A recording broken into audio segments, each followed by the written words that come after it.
Even when you feel low, you can still go. Even when you feel slow, you can still go. Even when there's no hope, you can still go. I never answer to no, man, I still go. Go, go, go, go, go, go, go, go, go, go, go, go, yo, go, go, go. Hustle hard, hustle every coffee flavor today. Oh, yeah.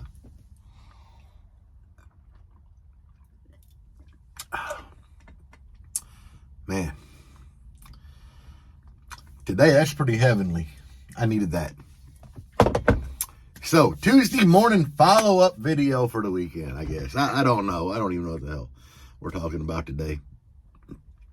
But I've gotten lots of comments as to theories as to why I lost 2 amps. I guess one theory was that I changed the front port, which I've done many times since I got this build done. And that it might have changed frequency, the way things load, and power absorption. I don't know. They said that could have led to a major voltage drop, caused the amp to go. Hell, even DJ Ruska was retch out and said it might have been because I wasn't playing his music. And that it could have been, he does negative 6 dB. I set clean at -5, so of course his music's going to be clean. And I could have been using something that was 0 dB. But I set gains at volume 32, and I was only turned up to volume 28. So I don't know.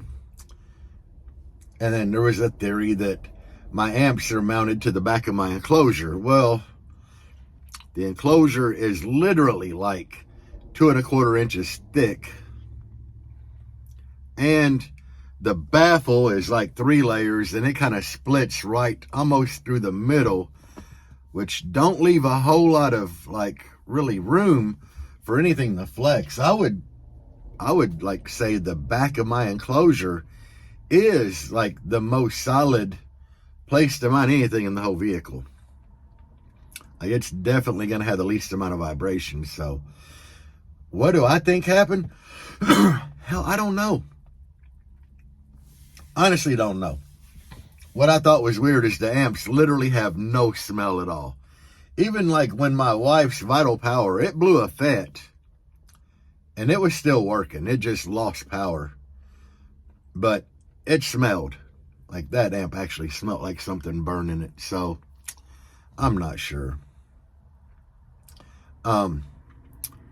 Anthony, the guy at DS18, he said he thinks it might just be a cap popped. So, be easy enough repair. They just got to go in and replace some caps and be done. But I did get them sent off yesterday. So, they actually got dropped off at FedEx on their way back. All in all, it's a major setback for me. Since I got this build done, and this is kind of where I want this video to go for subject-wise, is yes, guys, you can spend a lot of time, energy, money in a build. Because y'all have watched me do it, You've watched me and Deb build this whole thing. And, the video series on this Jeep was kind of supposed to be over. And I was going to start working on Deb's Blazer when this thing got done, but it's literally never been done. I went from getting everything in it and playing to losing an alternator. And the alternator I put on here is only clamping 30, 35 amps. 40 sometimes, So it's not helping a whole lot. Now, I had that happen. And then I'm okay, we're still playing. We're just not playing long period of time. We have to do a couple of songs and let it sit there and idle to charge up and play a couple of songs. But it is what it is. Then I wanted to do port work on the front. So I added a round over. It was too much. So I took some boards out and went back with this bigger open port. And then I lose 2 amps. What I'm getting at is the build's never really done. Honestly, me and Deb spend the majority of our time working on one or the other of these 2 builds. You know, there's either a problem with the Jeep or a problem with the Blazer. So when you have 2 decent sized builds, you're never really ever done. There's always like work to be done. And anybody with a big build to tell you that. And especially like with me daily driving this, there's always something that needs to be done to it. I'd say even if you have a smaller build, you're probably constantly doing something to it. Because I know that's the case to this and the Blazer. There's always something that needs to be done. Now, the Jeep's just racking up things, you know. Like, it is making a list. It's like, okay, you know, we need an alternator put on here, which I have one ordered, you know. Then we need 2 amps put back in here. And probably before I get all those parts, it's going to be something else. Oh, and a door hinge. It broke the bottom door hinge, guys. I don't think I've mentioned that in a video yet, but the bottom door hinge is broke. It's like you have body side, which the hinges are actually welded to the unibody on this. Then you got pivot point and the part that bolts to the door. This being the part that bolts to the door. It literally broke in half, like right here. Like the bolt hose are back here. This would be the hinge pin joint. It broke it right there. I don't know. I do not know. But that's something that I'm going to have to fix, you know. And that was on my list of things. I actually had somebody that was going to take me a hinge to my buddy Billy's shop this weekend. He never showed. 'Cause I was going to do some port work on here, and you know, that was going to be on my list of things, is to try to fix that hinge. Oh, shit, sneeze. Wow. So, I mean, there's always things on here. And I kind of need to adjust the doors, because I put these doors on. They're not 100% like lined up adjusted. I need to do that. I've been putting that off because I know it's going to be a pain in the butt. Probably won't be terrible. I just need to get the Torx bit that fits in the screws and a ratchet wrench to slide on it to work it. But, you know, guys, there's always something going on with a big build. Did it bother me I blew 2 amps? Absolutely. But I'm thankful that everything worked out and they're getting taken care of without costing me a fortune, you know, and a ton of repair time. It said like 2 weeks. And then he said I should have them back in plenty of time for Ruckus. So between now and then, you know, at the rate I'm at, I have a month before Ruckus. A month. And in my head, I had like plenty of time before Ruckus. Like, oh, Ruckus is far off. But with everything that piles up that I have to do over the weekends, guys, Ruckus ain't that far off. I got probably a good solid 2 weeks before my amps come back. In that 2 weeks, I really need to dedicate time to my wife's Blazer and rewire a lot of things. I want to do it kind of how I have in here, where I have a relay that is triggered by an ignition power that's going to go to a little bus bar. There's going to be an ignition bar to kind of power everything on the side of her enclosure. I got an aux beam switch panel like I have in here that I'm putting in there. And then, you know, I have the RJ45 connection bass knob, which I love this bass knob, guys. I always wind up breaking the RCAs where they come out the bottom. And this is a game changer because RJ45 cable. If this bad boy breaks down here to where it quits working, I just go to Walmart, buy a cable, plug it in here, plug it in the controller for the bass knob, and I'm back in business. And I'm not throwing away $150 bass knob, you know. So I got one of those a while back to put in the wife's Blazer. I just haven't had time because this Jeep eats up all my time. And you know, while I was working on the Jeep, I also had planned on doing dual alts on the Blazer, and if you follow this channel, you see what that turned into. A simple job like running dual alts, you know, it was all messed up. It's like, I ordered an alt. They sent me the wrong alt. They sent me internal regulated instead of external. Then I sent it back, and they quickly sent me an external regulated with no plug. Then they sent a plug, but no instructions telling me what had to be done, which it hooked up different than other external alts that I'd ran before. Then I get the dual alts on. The belt that came with the bracket was wrong. Let's see here. Let's just go on. Oh, the bracket that I got was too tall for the hood, and I literally had to cut and cut and cut and shave that bracket to just get the hood to shut. And then the new alt that I got was fine, but during the middle of all this, the other alt, the Brand X, decided that it was just going to lock up, and it was like corroded so bad inside that it literally like rusted together from just being cheap parts that weren't coated, varnished good, is what the repair guy said. I mean, he salvaged them, he cleaned them up, and he coated them himself, but little things just keep adding up. It's like a job that was supposed to take me a few hours turned into getting stretched out over a month. That's things that bass heads have to deal with. And if you're planning on doing a big build, if you watch my videos, you're like, yeah, we're going to do a wall in here with X amount, next amount, next amount. Be prepared for setbacks. That's why the biggest advice that I try to give people that want to get into this hobby and do this, don't half-ass anything. Try to do everything the best you can the right way from the rip. And be prepared to spend a lot of time doing it. Because everything, mostly that I touch on one of the builds, turns into a long drawn-out project. And that's just the way it goes. I mean, things that should be simple turn into taking forever because something will go wrong. And, you know, we're in a society to where everything we deal with in these vehicles has to be ordered.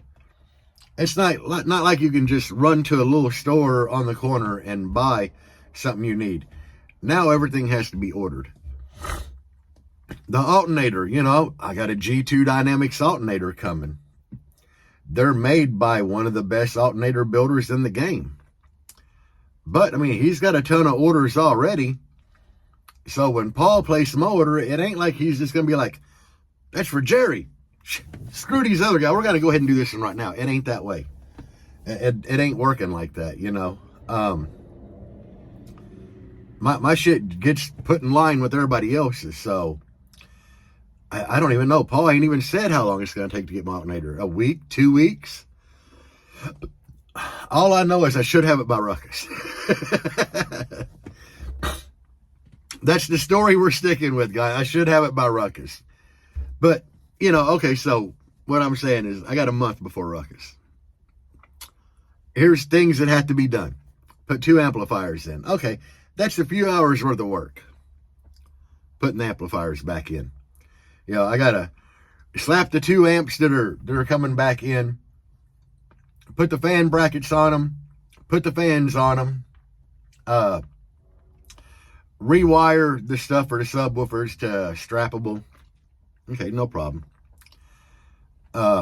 Reset the gains, you know. No biggie. Replace the door hinge over here. I got to do that before Ruckus.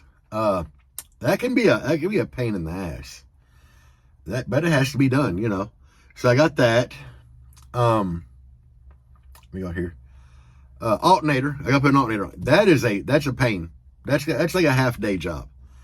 Like one of my days off, half of that day at least is going to be spent ripping everything out over there and putting an alternator in. And then I start to do stuff to the wife's Blazer, like add that switch panel, put her bass knob in, and a couple other small things. So, you know, my time, like every weekend between now and Ruckus, is pretty much gonna be spent working on one of these two vehicles. So yeah, you can do a big build, but be prepared for crap like this to happen. I'm not trying to deter you in any way at all or make you think like, yeah, I don't really want to do a big build. But I'm just letting you know that there's crap like this that happens. Like, I reinforced the door hinges, like where they weld to the body. I reinforced all that when I had this thing tore apart for the rebuild. And then it broke the bottom hinge over there, which I don't, you know, they're cast. It ain't like they're like stamps or anything. They're literally a cast hinge, but who the hell expects something like that to happen? It's just really weird. But it happened. And that's going to be a pain in the butt to replace. But yeah, I don't know. I was just getting out here rambling. And like I said, I'm letting you guys know, if you wanting to do a big build, be prepared for shit like this to happen.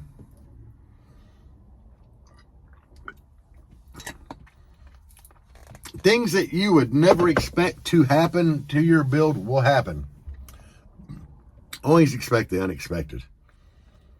Like, literally have the mindset, like, you know, a lot of times we go through life with the mindset like, man, that would never happen to me. Yeah, that'll happen to you in car audio. Definitely that will happen. Like, never, ever, ever. Stuff that you think would never happen. Like, this thing split the windshield channel. I've never heard of that happening to a build before. It happened. Door hinge. I have never heard anybody break in a door hinge. The damn door hinge is broke in half. On these Jeeps, they always pull away from the body. Like, they rip out of the body. But never break that actual hinge. It happened.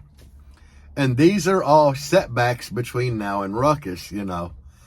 And this build was supposed to be done. Like, it was a rebuild. We got it playing. We just were like, hey, this thing's done. No, it's not done. It just makes problems, you know. It creates problems out of thin air. That's what they expect in the audio game. But anyway, guys, I just wanted to get on here and do a little follow-up to my whole amplifier situation and some of the comments that I've gotten. I tell you what, with money being low this year, one of my followers here on YouTube is like, man, I live pretty close to the Fayetteville track.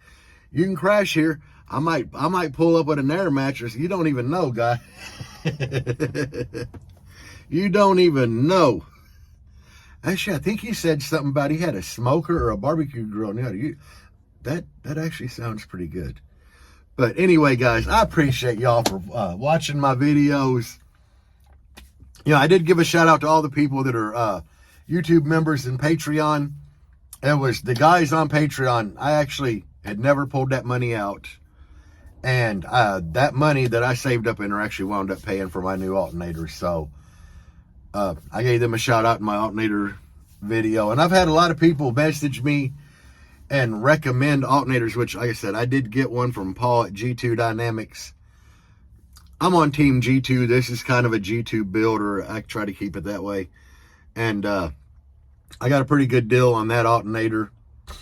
So, and it's built, like I said, by a one of the like highest rated alternator builders out there. So it ain't a cheap one, you know. Like I said, when you get into like Ohio Generator, US Alts, Singer alternators, I'm pretty sure I'm missing a couple, but them are all like your bigger brand name alternators and probably way higher quality. So that's what I went with this time. I went with something better than the cheap ones, and hopefully it's going to do me good. But I'll see you guys. I got to get to work today. I don't want to, but I got to. But peace out, guys. And as always, bass on. Even when you feel low, you can still go. Even when you feel slow, you can still go. Even when there's no hope, you can still go. I never answer to no, man, I still go. Go, go.